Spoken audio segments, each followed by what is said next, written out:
তো আজি আমি গতি বিষয়ক দ্বিতীয় সূত্ৰটো ষ্টাৰ্ট কৰিম। তো গতি বিষয়ক দ্বিতীয় সূত্ৰটো জনাৰ আগতে আমি প্ৰথমে ভৰবেগ জানিব লাগিব। তো ভৰবেগ কি হয়, তো ইয়াত অলপ কথা দিয়া আছে, তো সেইখিনি চাম। প্ৰথমে ভৰবেগটো চাই লওঁ কি হয়। তো ভৰবেগ একচুৱেলি কি হৈছে, তাতে সোমাই আছে ভৰবেগ নামটোতে সোমাই আছে। ভৰবেগটোক আমি পিৰে বুজাওঁ। তো ভৰ পূৰণ বেগ, তো সেইটোৱে হৈছে আমাৰ ভৰবেগ। অৰ্থাৎ কোনো এটা বস্তু ভৰ আৰু বেগৰ পূৰণফলকে আমি কি ক'ম, ভৰবেগ বুলি ক'ম। ইয়াৰ পৰা আমি কি বুজিম, যদি এম বেছি হয় তেতিয়াহ'লেও ভৰবেগ বেছি হ'ব, বা যদি ভি বেছি হয় তেতিয়াহ'লেও পি বেছি হ'ব। অৰ্থাৎ ভৰবেগটো এম ভি দুইটাৰ ওপৰতে নিৰ্ভৰ কৰে। এটা যদি বস্তু কি হয়, ওজনটো বহুত কম হয় কিন্তু বেগটো যদি বহুত বেছি হয় তেতিয়াহ'লে এটা ভৰবেগটো কি হ'ব, বেছি হ'ব। যদিহে এমটো বেছি হয় আৰু বেগটো কম হয় তেতিয়াহ'লেও তাৰ ভৰবেগটো কি হ'ব, বেছি হ'ব। আৰু ভৰবেগটো বেছি হ'লে কি হ'ব, তাৰ কোনো এটা বস্তু যেতিয়া খুন্দা মাৰিবহি, তো এটা বস্তু এইখিনিত যদি মানুহ এজন ৰৈ থাকে, তো ইয়াক যদি এটা বস্তু ইফালৰ পৰা আহি খুন্দা মাৰে, ধৰি লওক বস্তুটো এ হ'ল, তো ইয়াৰ এটা ৱেইট থাকিব, মাছ থাকিব আৰু এটা বেগ আছে। যদি বস্তুটোৱে আহি মানুহটোক খুন্দা মাৰে তেতিয়াহ'লে বস্তুটোৰ বেগ আৰু ভৰবেগ পূৰণ কৰিলে বস্তুটো ভৰ আৰু বেগ পূৰণ কৰিলে যিটো আমি মান পাম, সেই মানটোৱে ইমান জোৰেৰে মানুহটোক খুন্দা মাৰিব। তো যদিহে বেগটো বহুত বেছি হয় তেতিয়াহ'লে মানুহটোক বহুত জোৰে খুন্দা মাৰিব। যদি ভৰটো কম হয়, বেগটো বেছি হয় তেতিয়াও খুন্দা মাৰিব। যদিহে ভৰটোও কম হয়, বেগটোও কম হয়, তেতিয়াহে কমকৈ খুন্দা মাৰিব মানুহজনক। যদি বেগটো কম হয়, ভৰটো বেছি হয় তেতিয়াহ'লে বহুত জোৰে খুন্দা মাৰিব মানুহটোক। যদিহে বেগটো কম হয় আৰু ভৰটো বেছি হয় তেতিয়াহ'লে খুন্দা মাৰিব। মুঠতে ভাবি থৈ দিয়ে যে ভৰ আৰু বেগৰ দুইটাৰ ওপৰতে ভৰবেগটো নিৰ্ভৰ কৰে। তো উদাহৰণ হিচাপে যদি আমি লওঁ এটা ক্ৰিকেট বলটো বহুত স্পীডত আহে, কমচে কম 150-160 পাৰ কিলোমিটাৰ আৱাৰত আহে। তো সেইটো আহিলে তাত কি হয়, ভৰটো বহুত কম। ক্ৰিকেট বল এটা ভৰটো কম হয় কিন্তু বেগটো কি হয়, বহুত বেছি হয়। তো বেগটো বহুত বেছি হোৱাৰ বাবে ক্ৰিকেট বল লাগিলে মানুহ কেতিয়াবা মৰিও যাব পাৰে। কিন্তু আৰু এটা উদাহৰণ যদি চাওঁ আমি, ট্ৰাক হ'ল। এখন ট্ৰাকৰ কি হ'ব, তাৰ ভৰটো বহুত বেছি। এখন ট্ৰাকৰ বহুত ওজন থাকে, টনৰ ওপৰত গুচি যাব ওজনটো। কিন্তু যদি ট্ৰাকখন লাহেকৈ আহি থাকে, অৰ্থাৎ তাৰ যদি বেগটো একেবাৰে কম হয় আৰু সেই ট্ৰাকখনে আহি যদি মানুহ এজনক খুন্দা মাৰে তেতিয়াও মানুহজন মৰিব। কাৰণ তাত কি হ'ব, ভৰটো বহুত বেছি হ'ব আৰু বেগটো কম, তথাপিও মানুহজন মৰিব। আৰু যদি বেগো বেছি হয়, ভৰো বেছি হয়, তেতিয়াতো অবভিয়াছলি মৰিব। কিন্তু যদি ভৰটো বেছি হয়, বেগটো কম হয়, তেতিয়া মৰা চান্সটো কম হ'ব, কিন্তু তথাপিও মৰা চান্সটো থাকেই। গতিকে সেইটো সদায় কাৰ ওপৰত ডিপেণ্ড কৰিব, ভৰ আৰু বেগৰ ওপৰত ডিপেণ্ড কৰিব। তো সেইখিনি কথাকে তোমালোকক ইয়াত কৈছে। তো মই আকৌ বাৰে বাৰে পঢ়ি নাথাকোঁ লাইন বাই লাইন, তো এইখিনি পঢ়ি ল'বা। এইখিনিৰ পৰা এইখিনিলৈকে এই কথাটোকে কৈছে। আৰু আমি এতিয়া কি গম পালোঁ, P equal to M V, অৰ্থাৎ ভৰ আৰু বেগৰ পূৰণ ফল হয়। এতিয়া আহিলে ভৰবেগৰ একক কি। তো ভৰবেগৰ একক যদি আমি চাব লগা হয়, এম আৰু ভিৰ ওপৰতে নিৰ্ভৰ কৰিব। অৰ্থাৎ এম মানে ভৰ আৰু ভি মানে বেগ। তো ভৰ আৰু বেগৰ ওপৰতে ইয়াৰ এছআই এককটো নিৰ্ভৰ কৰিব। আৰু কি কৈছে, ভৰবেগৰ মান আৰু দিশ দুইটাই আছে, তাৰমানে ভৰবেগটো কি হ'ব, আমাৰ বাবে ভেক্টৰ ৰাশি হ'ব। এতিয়া আহিলে ভৰবেগৰ এছআই একক। তো যদি আমি পি লিখোঁ, P equal to M V, তো এমৰ আমি এছআই একক কি জানো, কিলোগ্ৰাম, আৰু বেগৰ আমি এছআই একক কি জানো, মিটাৰ পাৰ ছেকেণ্ড। গতিকে এইটো হ'ল আমাৰ ভৰবেগৰ এছআই একক, অৰ্থাৎ ছিষ্টেম অফ ইণ্টাৰনেশ্যনেল বুলি কোৱা হয় এছআই একক। তাৰপিছত আহিলে এতিয়া ভৰবেগৰ পৰা আমি দ্বিতীয় সূত্ৰটো চাম। তো আমি এটা উদাহৰণ লওঁ। তো এটা উদাহৰণ লৈছে, এটা বেটাৰী অকামিলা হোৱা গাড়ী এখন পোন ৰাস্তা এটাদি ঠেলি ইয়াৰ দ্ৰুতি 1 মিটাৰ পাৰ ছেকেণ্ডলৈ বহালে ইঞ্জিনটো ষ্টাৰ্ট হয়। এজন বা দুজন মানুহে আচম্বিতে ঠেলা এটা মাৰিলে কিন্তু গাড়ীখন ষ্টাৰ্ট নহয়। কিন্তু একেৰাহে কিছু সময়ৰ বাবে ঠেলিলে গাড়ীখন এই দ্ৰুতিলৈ ক্ৰমাগতভাৱে ত্বৰিত হয়। ইয়াৰ পৰা একে বুজা যায় যে ভৰবেগৰ পৰিৱৰ্তন নিৰ্ণয় কৰিবলৈ প্ৰযুক্ত বলৰ মানৰ উপৰি বল প্ৰয়োগ কৰা সময়ৰো প্ৰয়োজন হয়। ইয়াৰ পৰা এই সিদ্ধান্তত উপনীত হ'ব পাৰি যে ভৰবেগৰ পৰিৱৰ্তনৰ বাবে প্ৰয়োজন হোৱা বল সময়ৰ সাপেক্ষে ভৰবেগৰ পৰিৱৰ্তনৰ হাৰৰ ওপৰত নিৰ্ভৰ কৰে। অৰ্থাৎ কি হ'ব, যেতিয়া গাড়ী এখন ৰৈ যাব, গাড়ী এখন কিবা হৈ পেলাই, বেয়া হৈ পেলাই যদি গাড়ীখন ৰৈ যায়, কেতিয়াবা হয় ন, ঠেলি দিলে কি হয়, গাড়ীখন আকৌ ষ্টাৰ্ট হৈ যায়। তো কেতিয়া গাড়ীখন ষ্টাৰ্ট হ'ব, গাড়ীখন যদি এইফালে মুভ কৰি আছে, তো এইটোফালে এনেকৈ যদি আমি পাছৰ ফালে ঠেলি দিওঁ তেতিয়াহে গাড়ীখন কি হ'ব, ষ্টাৰ্ট হ'ব। কিন্তু যদি এটা মানুহ এইফালে ঠেলে, এটা মানুহ এইফালে ঠেলে, এটা মানুহ ইফালে ঠেলে, তেতিয়া গাড়ীখন কেতিয়াও ষ্টাৰ্ট নহ'ব। এইটো কিয় ষ্টাৰ্ট হয়, তো এটা ফালে যেতিয়া আমি ঠেলি দিম, তো গাড়ীখন এটা দ্ৰুতি লাভ কৰে। তো সেই দ্ৰুতিটো লাভ কৰাৰ ফলত কি হয়, গাড়ীখন ষ্টাৰ্ট হয় বা গাড়ীখন ত্বৰিত হয়।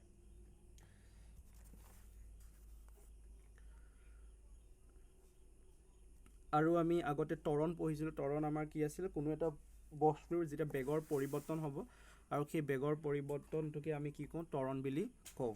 তো এতিয়া হ'ল গতি বিষয়ক দ্বিতীয় সূত্ৰ অনুসৰি বস্তুৰ ভৰবেগৰ পৰিৱৰ্তনৰ হাৰ প্ৰয়োগ কৰা অসন্তুলিত বলৰ সমানুপাতিক আৰু পৰিৱৰ্তনৰ দিশটো বস্তু এটা যেতিয়া এটা দিশত আমি ঠেলিম তেতিয়াহ'লে বস্তুটোৱে কি লাভ কৰিব দ্ৰুতি লাভ কৰিব আৰু তেতিয়াহে গাড়ীখন কি হ'ব গাড়ীখন যদি আমি ঠেলোঁ গাড়ীখনৰ উদাহৰণটো যদি লওঁ তো গাড়ীখন ঠেলিলে কি হ'ব ষ্টাৰ্ট হ'ব কিন্তু অকণমান ঠেলিলে জানো ষ্টাৰ্ট হ'ব কেতিয়াও নহয় গাড়ীখন অলপ সময় আমি কি কৰি থাকিব লাগিব ঠেলি থাকিব লাগিব তেতিয়াহে গাড়ীখন কি হ'ব ষ্টাৰ্ট হ'ব অৰ্থাৎ গাড়ীখন ষ্টাৰ্ট হ'বলৈ হ'লে আমি এটা বল এটা সময়ৰ বাবে এটা দিশত ঠেলি থাকিব লাগিব তেতিয়াহে গাড়ীখনে এটা কি লাভ কৰিব দ্ৰুতি লাভ কৰিব আৰু দ্ৰুতি লাভ কৰাৰ ফলত গাড়ীখনৰ স্পীডটো বাঢ়িব আৰু স্পীড বঢ়াৰ লগতে গাড়ীখনৰ কি হ'ব ত্বৰণটো বৃদ্ধি পাব তো গাড়ীখনৰ ত্বৰণ বৃদ্ধি পোৱাৰ ফলত গাড়ীখন ষ্টাৰ্ট হৈ গুচি যাব তো ইয়াৰ পৰা আমি কি বুজিলোঁ এখন গাড়ী যদি বন্ধ হৈ পৰে কিবা কাৰণত তো তাৰ ত্বৰণ ঘটাবৰ কাৰণে আমি কি কৰিব লাগিব গাড়ীখনৰ ওপৰত এটা বল এটা দিশত প্ৰয়োগ কৰিব লাগিব আৰু সেই বলটো এটা সময়ৰ বাবে প্ৰয়োগ কৰিব লাগিব অকণমান সময় প্ৰয়োগ কৰি এৰি দিলে নহ'ব তো গতি বিষয়ক দ্বিতীয় সূত্ৰটো তাৰ ওপৰতে আছে তো গতি বিষয়ক দ্বিতীয় সূত্ৰ অনুসৰি বস্তুৰ ভৰবেগৰ পৰিৱৰ্তনৰ হাৰ প্ৰয়োগ কৰা অসন্তুলিত বলৰ সমানুপাতিক আৰু পৰিৱৰ্তনৰ দিশৰ বলৰ দিশতে হ'ব লাগিব তো সেইটোৱে তো গাড়ীখন যেতিয়া দ্ৰুতিটো চেঞ্জ হ'ব বা গাড়ীখনে যে ত্বৰণ সৃষ্টি কৰিব তাৰমানে কি হ'ব গাড়ীখনৰ প্ৰথমে ৰৈ থাকোঁতে তাৰ বেগ কি আছিল 0 আছিলে আৰু ভৰটোতো গাড়ীখনৰ অলৰেডি আছে তো যেতিয়া আমি ঠেলি দিম গাড়ীখন আগুৱাই গ'ল তো তাৰমানে কি হ'ল বেগ পালে তো বেগৰ লগত যেতিয়া ভৰটো পূৰণ হ'ল কি হ'ব আমাৰ ভৰবেগ তো গাড়ীখনৰ ভৰবেগটো বৃদ্ধি পালে তো গাড়ীখনৰ ভৰবেগটো আমি বঢ়াবৰ কাৰণে আমি কি কৰিব লগা হ'ল ইয়াত বা গাড়ীখনৰ ভৰবেগৰ পৰিৱৰ্তন কৰিবৰ বাবে আমি কৰিবলগীয়া কাম দুটা হ'ল যে গাড়ীখনৰ দিশত বল প্ৰয়োগ কৰিব লাগিব আৰু কিছু সময়ৰ বাবে বল প্ৰয়োগ কৰি থাকিব লাগিব তো সেই দুটাই আমাৰ কাৰণ আছিলে তাৰপিছত আহিলে গতি বিষয়ক দ্বিতীয় সূত্ৰৰ গাণিতিক ৰূপ তো সেইটোতো মই তোমালোকক লিখি দিছিলোঁ তো সেইটো তাৰ পৰা চাই ল'বা আৰু গতি বিষয়কৰ সূত্ৰ সেইখিনিয়ে আছিলে এইখিনি গোটেইখিনি মই ধুনীয়াকৈ লিখি দিছোঁ তো তাৰ পৰা চাই ল'বা তাৰপিছত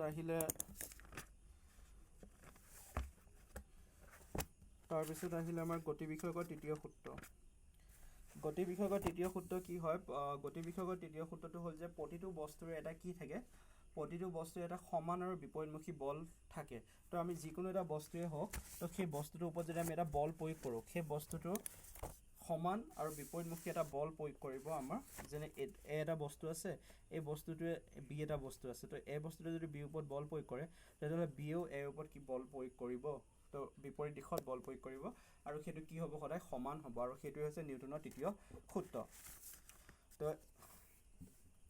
তো নিউটনৰ তৃতীয় সূত্ৰটোৱে ডাইৰেক্টলি দিয়া নাই মই সেইটোও লিখি দিছোঁ তোমালোকৰ নিউটনৰ তৃতীয় সূত্ৰ হিচাপে তো সেইটোৱে তো ইয়াৰ যদি উদাহৰণ আমি ল'বলৈ যাওঁ তো প্ৰথম উদাহৰণটো হ'ল আমাৰ যেনেকৈ বন্দুক এটা যদি মাৰোঁ এটা এনেকুৱা ডাঙৰ বন্দুক এটা যেতিয়া আমি আগলৈ মাৰিম ন তো বন্দুকটো কি হয় পিছলৈ এটা বল প্ৰয়োগ কৰে তো গুলিটো ওলাই যাওঁ যেতিয়া গুলিটো ওলাই যাওঁতে পিছলৈ এটা বল প্ৰয়োগ কৰি থৈ যায় সেইটো কি হয় আগলৈ যাওঁতে যিমান বল হয় পিছলৈ সি সমানে বিপৰীত দিশত এটা বল প্ৰয়োগ কৰে আৰু নেক্সট উদাহৰণটো হ'ল যেনেকৈ নাও এখনত যেতিয়া নাওখনৰ পৰা নামা হয় তো নাওখনৰ ভৰিখন যদি আমি পাৰত দি পেলাই নামি আহোঁ তেতিয়া সিখন ভৰিও কি হয় নাওখন এটা সমান বিপৰীত দিশত বল প্ৰয়োগ কৰে যাৰ ফলত নাওখন আঁতৰি যায় দূৰলৈ সেই দুটা উদাহৰণ হ'ল তো সেইখিনিয়ে আছিলে গতি বিষয়কৰ তৃতীয় সূত্ৰটো বাকী এইখিনি পঢ়ি ল'বা আৰু তো তৃতীয় সূত্ৰটো চিম্পলকৈ এইটো প্ৰতিটো বস্তুৰ এটা সমান আৰু বিপৰীতমুখী বল থাকে তো কোনো এটা বস্তুৰ ওপৰত যদি আমি বল প্ৰয়োগ কৰোঁ তো সেই বস্তুটোৱে সমান আৰু বিপৰীতমুখী বল এটা প্ৰয়োগ কৰিব তাৰপিছত আহিলে আমাৰ ভৰবেগৰ সংৰক্ষণ সূত্ৰ এইটো ধুনীয়াকৈ মই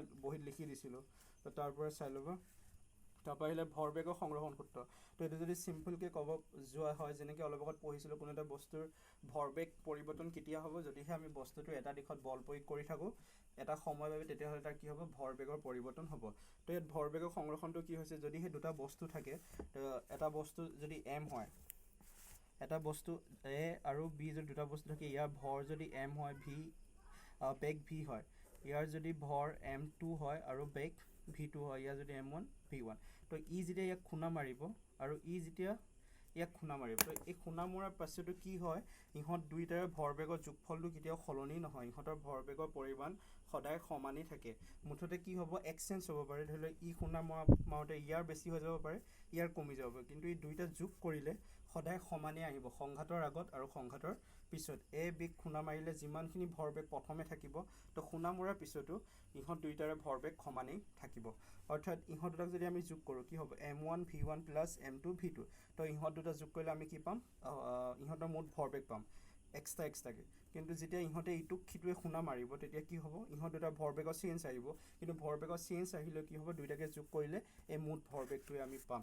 তো সেইটোৱে আছিলে আৰু বেলেগ একো নাই। বাকী যি প্ৰমাণ কৰা আছিলে সেইখিনি চাই ল'বা, বহীত লিখি দিছিলোঁ।